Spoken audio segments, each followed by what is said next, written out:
Hello, dear. I am very happy with your successes. You have already overcome many obstacles and advanced far in self-development. Remember, you are not alone. We are walking together on the path of spiritual growth and the exploration of our own potential. As you move forward, it may happen that you have questions that even those walking the same path as you cannot answer. That is why I am always here to help you.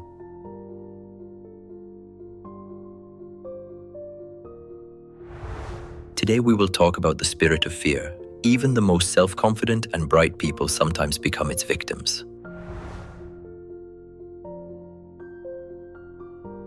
Fear is the key limitation that holds back a person's potential from childhood. It is the very foundation of insecurity, poverty, and failure. Under its influence, we are afraid to make decisions and express ourselves brightly in the world. We are afraid to change jobs, talk about our feelings, and make new acquaintances. For example, a girl is afraid to show her affection for a high-status man or her boss, thinking that he will reject her, that she is unworthy of him, that people will judge her, and then she settles for what she has, a weak person who does not value or love her at all, who maybe even offends and beats her. She is simply afraid to allow herself to meet a more worthy man because she is guided by fear. And so, it is in all spheres. We are afraid to leave for a new job. We are afraid of change. We are afraid of judgment. We are afraid to do what our soul longs for. As a result, we miss the opportunities given to us, we do not use our talents, and we lead a dull existence. We have the opportunity to live in a beautiful, bright palace, but because of our own fear, we huddle in a dark, damp basement. I used to be afraid of many things too. At a certain stage of my spiritual path, I had a strong fear of speaking in public. It seemed to me that I would not be able to convey the knowledge to people, that I would not be understood and would be judged poorly, that people would think something bad about me, judge me, call me a cultist. But then I realized that if I do not go on stage now, do not start bringing the truth to people, they will be left without valuable, important knowledge. Without the knowledge that once helped me, my loved ones, and thousands of people all over the world. And then I did it. I overcame my fear, went on stage, and became a guide of sacred ancient knowledge. I believed that the higher powers would not abandon me, and they didn't. My public talks were successful, and soon I began to gather large audiences of several hundred and even thousands of people. The knowledge I shared helped people get rid of their problems, grow, and experience spiritual development. If I had not overcome my fear, none of this would have happened. Success, development, helping people. Once we get rid of fear, we will be able to do exactly what the call of the heart dictates, free from the fear of making a mistake, and without fearing judgment, slander, and censure. We will stop living someone else's life and significantly expand our own horizons. How to understand if the spirit of fear has settled in your soul? Watch this video to the end. I will share with you sacred knowledge on how to overcome fear in yourself, become free, and live for your own pleasure without constantly looking back at public opinion. And the gift is also waiting for you, a simple self-diagnosis.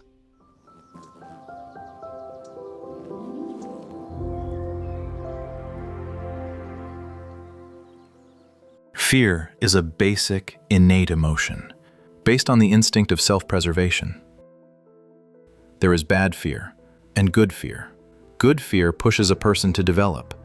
When they are afraid of staying in a bad state, afraid of degrading, afraid of not receiving the knowledge. Fear in the face of an imaginary danger is illusory. People are afraid of what does not exist. In the life of a modern person, 99% of all fears are imagined. From the point of view of shamanism, this astral pathogen is explained by the settling of the spirit of fear. It deliberately instills negative thoughts in a person, awakens imaginary fears and doubts, and generates anxiety within a person. The spirit of fear causes other vices in a person, laziness and apathy. A person is afraid that they will fail, and therefore prefers not to act at all. My husband offends and beats me, but I am afraid to get a divorce. Who will need me with 2 children? Find a new job? Oh well, I am afraid I will fail. I'd better stay at this same place. Yes, they pay little, but it is okay. I will endure it. Instead of moving towards their goals, developing, practicing, and taking some steps, a person simply goes with the flow, justifying their own passivity and inaction with the fear of failure and negative evaluation. One of the strongest fears is the fear of public judgment. What will they say about me? What will they think?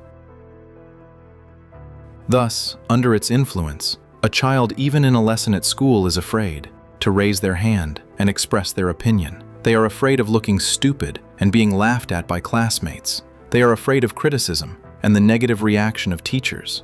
At the same time, a person dreams of becoming rich and achieving a lot in life, but constantly lives looking back at what people will say.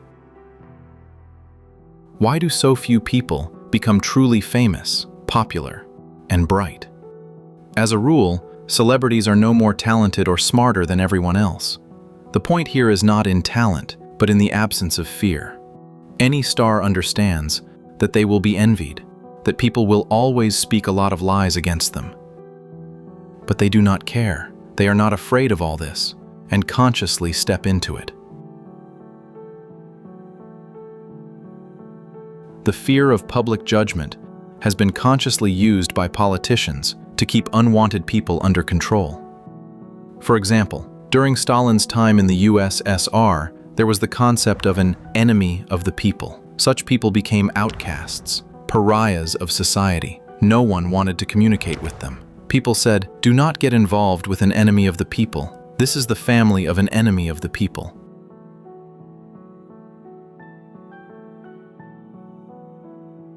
In the USA, on the contrary, people were afraid of being accused of ties with communists.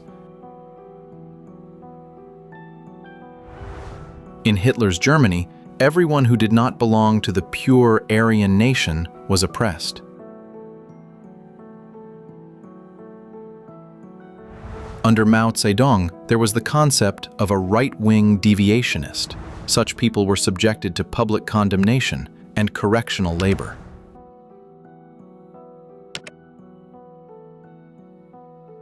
Today, people are intimidated by cultists. This is a cultist. This is a cultist's family, a cultist's friend.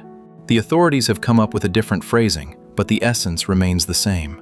Now in the media sphere, they tell stories about scary cults, scaring people that cultists are scammers, that they take away apartments and keep followers in sexual slavery. Such an image of people engaged in spiritual practices is imposed on us on purpose, so that people are afraid to develop and walk the path of spirituality. But in fact, there is nothing terrible about this. Who is a cultist?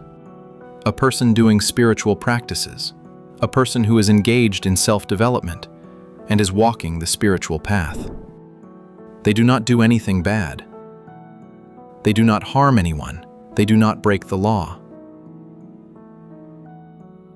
It must be understood that you should not be afraid of such accusations. On the contrary, you need to move towards the light with righteous intentions, develop, and help people.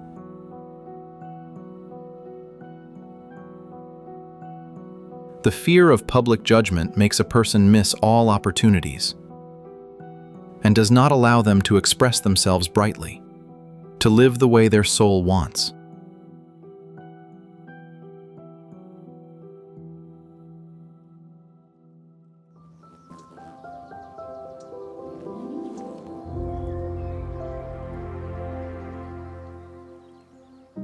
Christine always felt that she was living at half strength. Her work in accounting brought stability, but not joy.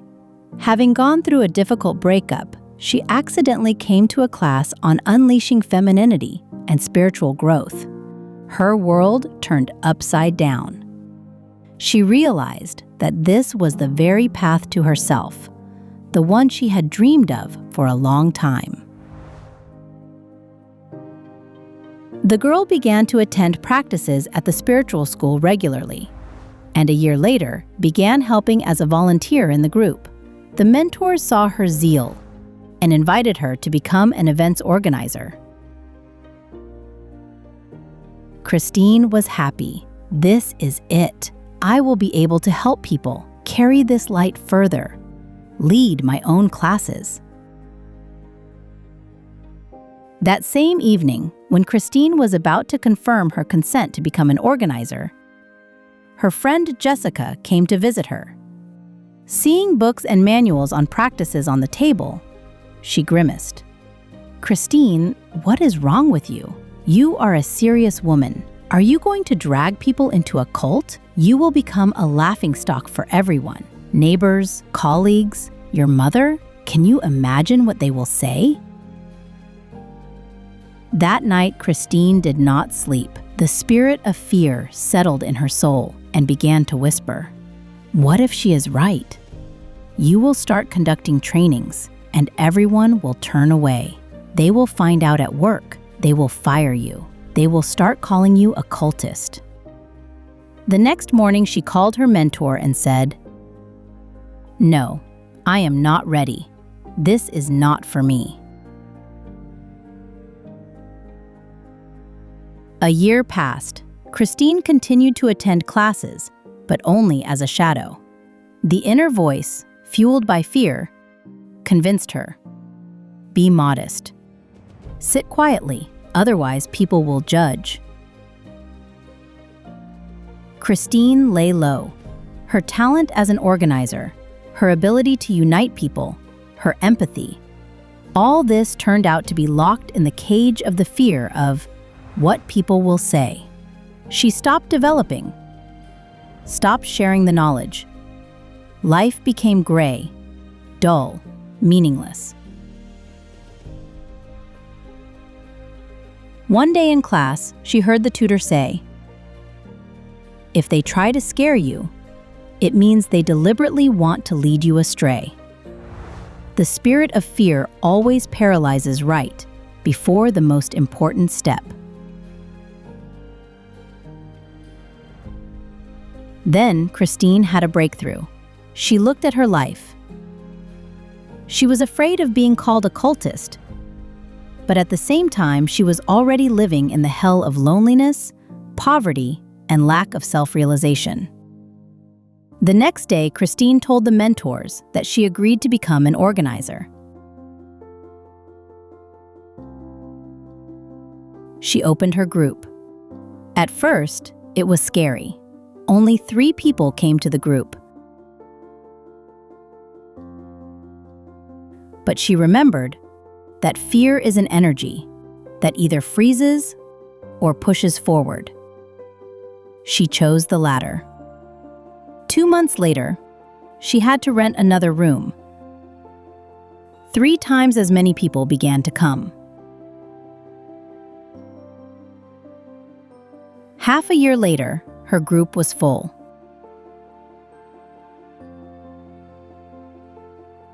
Christine herself applied the knowledge of the women's school, and this helped attract a high-status man into her life. He turned out to be Alexander, the owner of the business center where Christine worked. They started dating, and Christine was amazed at the contrast with her previous relationships.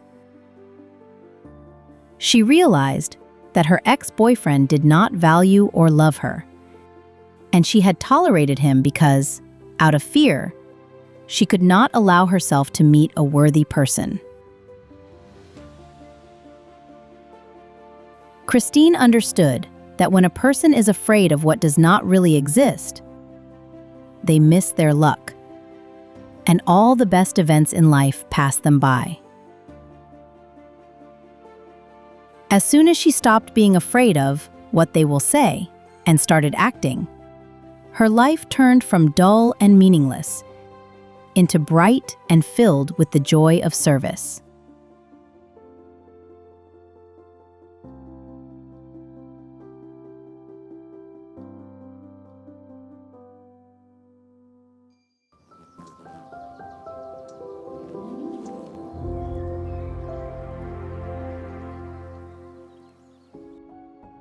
How do you know that the spirit of fear has settled in you?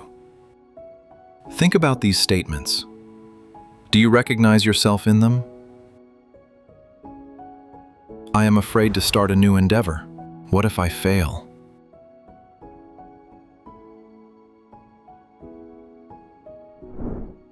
I will not even try. Otherwise, it might suddenly be worse than now.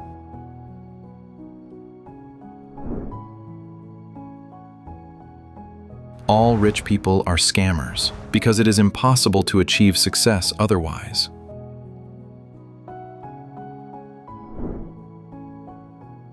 I will not go to classes. I will probably look stupid there.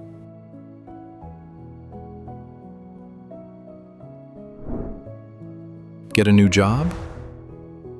No, what are you saying? Nowadays, they only hire their own people everywhere. I will not try to meet this man. What if he rejects me?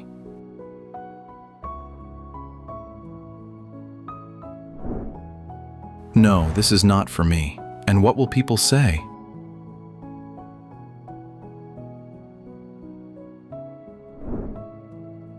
At my age, one must behave with restraint, otherwise the neighbors will laugh.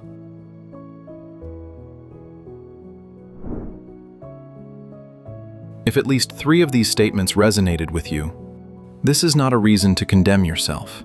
This is a reason for an honest conversation. The spirit of fear knows how to be invisible. It hides behind common sense, behind caution, behind the words, "I am just a realist."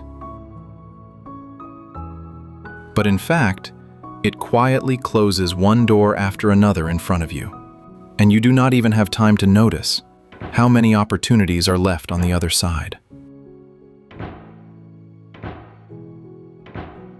The good news is, awareness is the first step to freedom. Let us remember those who were not afraid to go their own way and carry light and truth to people.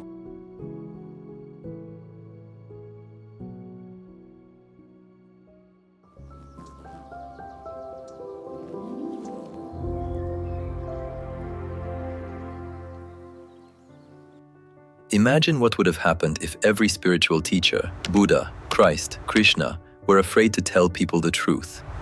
If they were afraid that they would not be understood, would be ridiculed, or not accepted in society, we would not have received this amazing rich heritage, books, knowledge, and wisdom that change people's lives to this day. They all understood, I carry the light to people. If I do not do this, then who will do it instead of me? If we succumb to the spirit of fear, we will remain passive in the face of evil, because evil always seeks to intimidate.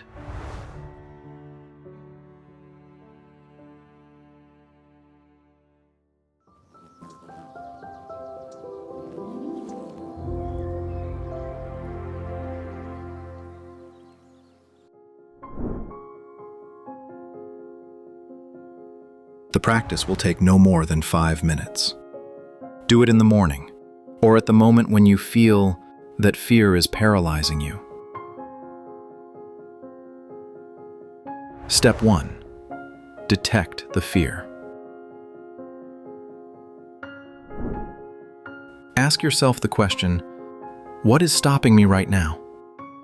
Where do I want to act, but instead stand still? The spirit of fear likes to hide in the shadows, so you need to drag it out into the light with your attention.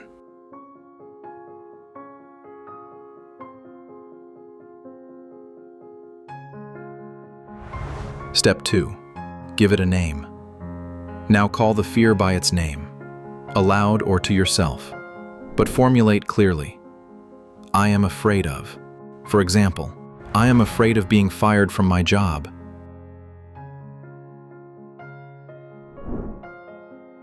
I am afraid of being left alone.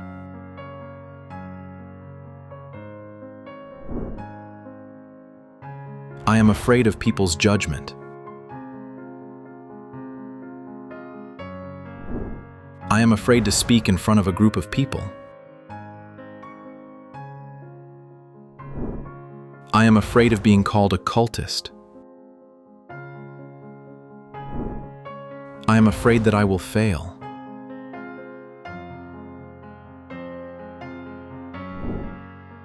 When fear gets a name, it loses its power.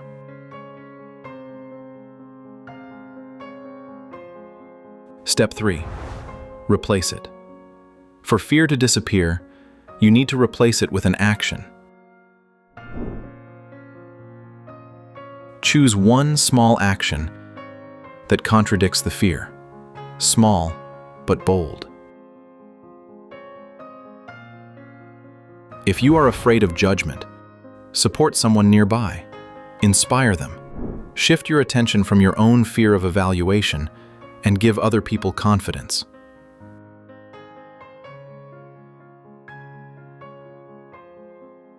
If you are afraid to start, take the first step. Call, sign up, ask.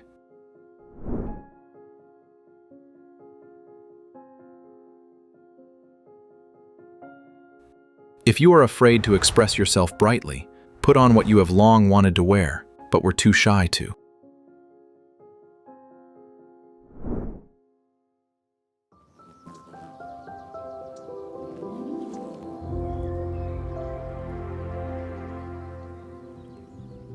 You must always remember, if they try to scare me, it means they deliberately want to lead me astray. Most likely, I am moving in the right direction, and on the contrary, I need to become even more active in this now. Another favorite trick of evil forces is first to divide, bring a person out of the influence of the egregore, and then to intimidate.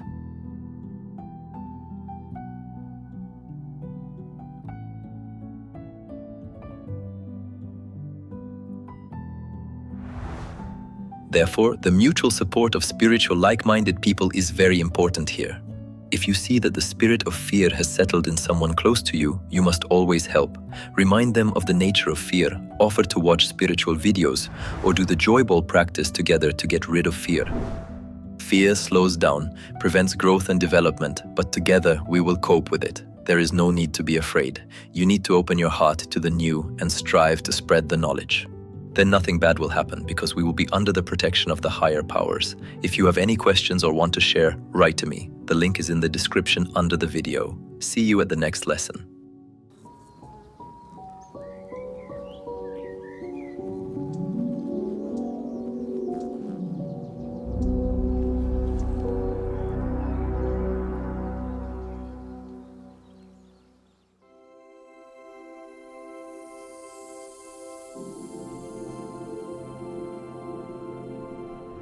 Hello, my name is Arthur. You don't have to go through hardship alone. Step by step, we will uncover your power, restore clarity, and return confidence in the light you have long deserved. Come, trust. I am here to help you. Find me, and we will walk this path together. I was on the edge. It was constant anxiety, irritation, and snapping at my child. I felt like a terrible mother. By constantly messaging and talking with Arthur, I was able to understand what was happening to me. He gave me such simple steps that everything started to change in just a couple of days. My child became calmer and I became happier. Thank you, Arthur, for that. I am waiting for you, my dear. Find me through the QR code. The link is in the description. I'm by your side to help you. In our extreme times, when the fate of the entire planet is at stake, it is crucial for the knowledge of angels and benevolent spirits to spread as quickly as possible, globally, and reach thousands of people. In this way, we can change the future of all humanity. Which is why we are addressing you, dear soul of light. Spread the knowledge about our wise books and films. Share links to videos or cartoons. All of this is available and free. Invite women to individual practices, webinars, and seminars. And the Great Spirit of Light will help you and your family. It will direct an enormous amount of energy to fulfill all your desires. Benevolent spirits and angels will assist you and your loved ones in all matters. A thread of light and love extends from your heart to the hearts of thirsty women, and the creation of good and the dissemination of enlightened knowledge throughout the world begins. Become part of the mission of light, help people, and God will help you.